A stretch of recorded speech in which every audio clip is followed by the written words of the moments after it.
Subscribe करें हमारे YouTube channel को और बेल आइकन को प्रेस करें हमारे लेटेस्ट वीडियोस को देखने के लिए।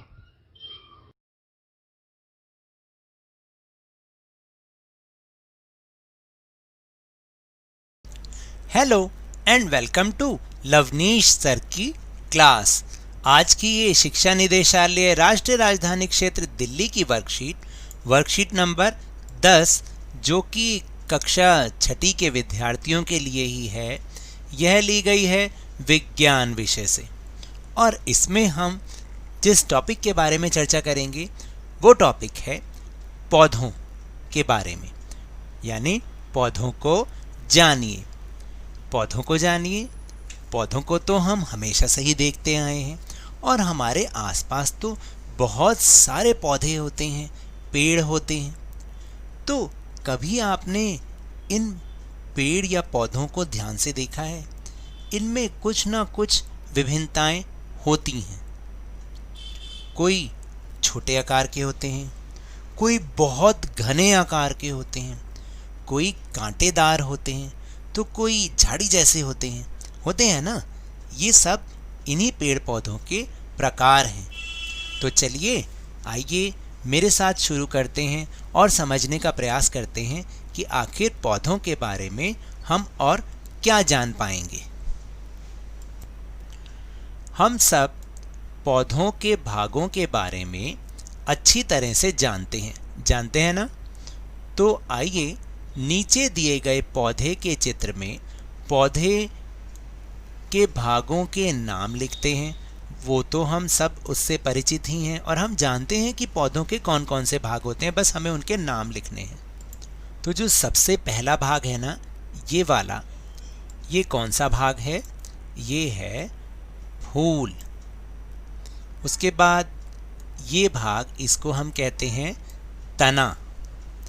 फिर इसके बाद ये इसका फल है, ये पत्ती, और ये भाग जो है वो जड़ कहलाता है। देखें कितना आसान है ना। तो अब आप पौधों के भागों से परिचित हैं और ये भी जान गए हैं कि इन भागों के नाम क्या हैं और ये कौन कौन से और कहाँ कहाँ पर होते हैं। तो चलिए अब आगे समझते हैं। हम अपने आसपास के पौधों को ध्यान से देखते हैं। कुछ पौधे तो हमारे घरों में गमलों में भी लगे होते हैं। इन पौधों के तनों और शाखाओं को ध्यान से देखिए। जब हम इन्हें ध्यान से देखते हैं ना, तब हमें इनमें अंतर नज़र आता है। तो ये कौन कौन से प्रकार के पौधे होते हैं, चलिए जाने। पहला है शाख। ध्यानपूर्वक देखने पर हमने पाया कि जो पौधे छोटे हैं और उनमें तने हरे और कोमल हैं, वो शाख कहलाते हैं, जैसे धनिया और टमाटर। इसके अलावा पालक भी ऐसा ही होता है। फिर जो दूसरा प्रकार है उसे कहते हैं झाड़ी। कुछ पौधों के तने कठोर होते हैं लेकिन मोटे नहीं होते और उनकी शाखाएं तने के आधार अर्थात नीचे से निकलती हैं, जैसे तुलसी, नींबू इत्यादि। तो ऐसे पौधों को जिनके तने तो कठोर होते हैं लेकिन तने उतने मजबूत और मोटे नहीं होते हैं और उनकी जो शाखाएं भी होती हैं वो तने के नीचे से निकल रही होती हैं। तो ऐसे पौधों को हम झाड़ी कहते हैं। फिर जो अगला प्रकार है वो है पेड़। पेड़ से तो हम सब परिचित हैं। इनका तना कठोर और मोटा होता है। शाखाएं भी तने के ऊपर से निकलती हैं। हर पेड़ ऐसा ही होता है ना, जैसे आम और नीम का पेड़। तो अब आपको समझ में आया। इस वर्कशीट में हमने ये समझा कि पौधों के भाग कौन कौन से हैं और पौधों के प्रकार कौन से हैं। तो चलिए अब इसी के आधार पर हम कुछ प्रश्नों का उत्तर देने की कोशिश करें। पहला प्रश्न है, नीचे दिए गए पौधों को शाख, झाड़ी और पेड़ के समूह में विभाजित कीजिए। तो यहाँ पर कुछ पौधों के नाम लिखे हुए हैं, उनको आपको शाख, झाड़ी और पेड़ के समूह में विभाजित करना है। मैंने इसका उत्तर इन्हीं के ऊपर लिखने का प्रयास किया है। जैसे इमली।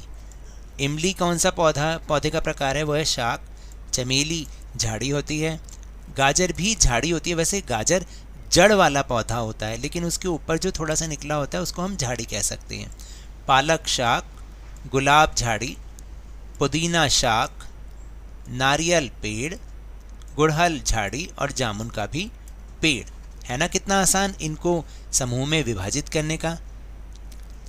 फिर दूसरा जो प्रश्न है वो है शाक का तना खालिस्तान और खालिस्तान होता है, तो इसमें क्या आएगा, कोमल और हरा होता है। ये हमने अभी अभी ऊपर पढ़ा है। और तीसरा है कि पेड़ की शाखाएं तने के ऊपर से निकलती हैं।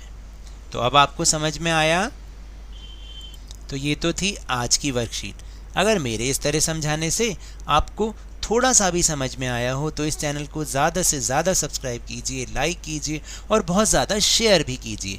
और हाँ, मेरे साथ इसी तरह आसानी से वर्कशीट को समझते रहिए, लेकिन ध्यान और मन लगाकर पूरी मेहनत और लगन के साथ पढ़ते रहिए। और अगर आपको कोविड-19 यानी कोरोना वायरस के विरुद्ध लड़ाई में सुरक्षित रहना है ना, तो उसके लिए मास्क जरूर पहने, क्योंकि जब तक कोई दवाई नहीं तब तक कोई ढिलाई नहीं। धन्यवाद।